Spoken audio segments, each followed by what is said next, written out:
When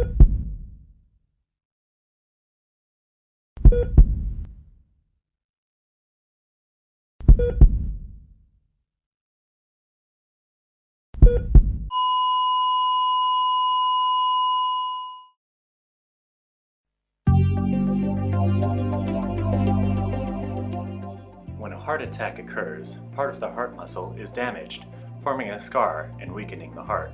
Over time, the scar expands, often leading to heart failure. Our project is focused on developing an injectable hydrogel to prevent this progression. Our hydrogel is thermoresponsive. When it is injected into body temperature water, it becomes solid, and at room temperature, it returns to being a liquid. When injected into the damaged heart tissue, it stiffens, providing mechanical support and preventing scar expansion. This mechanical approach to a biological problem could change the face of cardiac therapies in today's world.